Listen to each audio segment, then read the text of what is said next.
महाभारत की दुनिया में आपका स्वागत है। आज हम एक ऐसी कहानी में चलेंगे जहां सम्मान, कर्तव्य और इनके दुखद परिणाम आपस में कुछ ऐसे उलझे हैं कि सही और गलत का फैसला करना मुश्किल हो जाता है। ये कहानी है भीष्म के एक फैसले की और उसके बहुत दूर तक जाने वाले नतीजों की। ये बहुत बड़ी बात है। सोचिए, एक ऐसी घटना जिसे भीष्म की मृत्यु का कारण माना जाता है। तो इस भारी भरकम भविष्यवाणी को समझने के लिए हमें कहानी की शुरुआत में जाना होगा, उस संकट की जड़ तक जहां से ये सब कुछ शुरू हुआ। तो कहानी शुरू होती है एक बहुत बड़े संकट से। हस्तिनापुर की गद्दी पर राजा विचित्रवीर्य तो बैठे थे, लेकिन कुरुवंश का भविष्य अंधेरे में था। क्यों? क्योंकि सिंहासन का कोई उत्तराधिकारी नहीं था। अब जाहिर है, राजमाता सत्यवती की चिंता तो आसमान छू रही थी। उन्होंने राज्य के सबसे शक्तिशाली रक्षक भीष्म से बात की। देखिए, ये सिर्फ एक परिवार का मसला नहीं था, ये पूरे साम्राज्य की स्थिरता का सवाल था। एक योग्य रानी और एक उत्तराधिकारी की जरूरत तुरंत थी। तो एक मौका तो दिखा, लेकिन वो मौका था पड़ोस के राज्य काशी में। और इसी मौके के साथ ना एक पुराना जख्म भी फिर से हरा हो गया। काशी नरेश के मन में ना हस्तिनापुर के लिए एक पुरानी कड़वाहट थी, एक ऐसा अपमान जो वो भूले नहीं थे। और अब बदला लेने का मौका उन्हें मिला था अपनी बेटियों के स्वयंवर में। उन्होंने क्या किया? उन्होंने जानबूझकर हस्तिनापुर को न्योता ही नहीं भेजा। तो यहां पर ना दो अलग अलग नजरिए टकरा गए। काशी के लिए ये अपना हिसाब बराबर करना था, एक पुराने जख्म पर मरहम लगाना था। लेकिन हस्तिनापुर के लिए ये कुरु वंश के सम्मान पर एक खुला हमला था। और भीष्म वो इस तरह के सार्वजनिक अपमान को बर्दाश्त करने वालों में से नहीं थे। इस अपमान का जवाब भीष्म ने अपने तरीके से दिया। एक ऐसा फैसला जो बहुत बहुत शक्तिशाली था, पर जिसके नतीजे विनाशकारी होने वाले थे।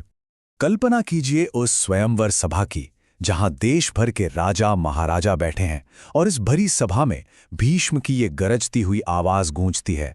उन्होंने साफ कर दिया कि वो वहां मेहमान बनकर नहीं, बल्कि विजेता बनकर आए हैं। और ये सिर्फ कोई धमकी नहीं थी। भीष्म ने सचमुच अकेले ही वहां मौजूद सभी राजाओं को हरा दिया। ये उनकी जबरदस्त ताकत का प्रदर्शन था। ये उनके हिसाब से अपने परिवार का सम्मान वापस लाने का तरीका था। लेकिन उन्हें इस बात का जरा भी अंदाजा नहीं था कि उनके इस काम के कितने भयानक अनचाहे परिणाम होंगे। अब तक तो ये कहानी थी राज्यों की, सम्मान की, राजनीति की। लेकिन अब कहानी का रुख एक इंसान की निजी त्रासदी की तरफ मुड़ता है, और वो इंसान है राजकुमारी अंबा। अंबा की कहानी आशा से शुरू होती है। वो भीष्म को बताती हैं कि वो राजा शाल्व से प्रेम करती हैं और भीष्म सम्मान के साथ उन्हें भेज देते हैं। लेकिन यहीं सब कुछ बिखर जाता है।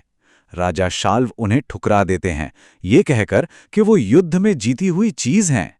अपमानित होकर अंबा भीष्म के पास लौटती हैं और न्याय मांगती हैं कि अब भीष्म ही उनसे विवाह करें। पर भीष्म, वो तो अपनी प्रतिज्ञा में बंधे थे। हर एक दरवाजा अंबा के लिए बंद होता गया और हर दरवाजे के साथ उनके दिल में बदले की आग और तेज होती गई। और अंबा की ये शपथ, ये सिर्फ गुस्से में कहे गए शब्द नहीं थे। ये एक ऐसी आग थी जो उनकी पूरी जिंदगी जलती रही। इसी शपथ ने उस भविष्यवाणी को जन्म दिया जिसका जिक्र हमने बिल्कुल शुरू में किया था, कि एक दिन अंबा ही भीष्म की मृत्यु का कारण बनेंगी। तो भीष्म ने जो किया वो सम्मान के लिए किया था, लेकिन उसका नतीजा क्या निकला? नतीजा ये हुआ कि राज्य पहले से भी ज्यादा बड़े संकट में फंस गया। उनका बल प्रयोग वाला समाधान पूरी तरह से फेल हो गया। देखिए, ये पूरा प्लान कैसे ताश के पत्तों की तरह ढह गया।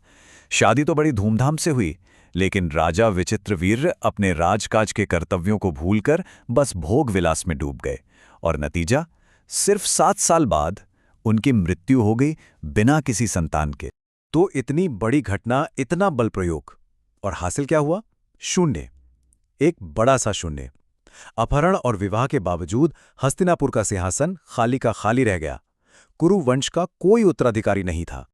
और यहीं कहानी अपने सबसे बड़े मोड़ पर आती है, जहां भीष्म एक ऐसी दुविधा में फंस जाते हैं जहां उनके दो सबसे पवित्र कर्तव्य एक दूसरे के सामने आकर खड़े हो गए, उनकी प्रतिज्ञा और उनका वंश।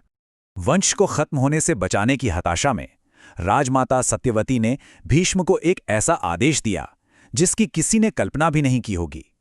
उन्होंने कहा कि भीष्म अपनी प्रतिज्ञा तोड़ें और अपने भाई की विधवाओं से संतान पैदा करें ताकि वंश आगे बढ़ सके। ये एक ऐसा आदेश था जिसने भीष्म को धर्म संकट में डाल दिया। लेकिन भीष्म अपने फैसले पर चट्टान की तरह अड़े रहे। उनका जवाब साफ था, दुनिया इधर की उधर हो जाए, पर भीष्म की प्रतिज्ञा नहीं टूट सकती।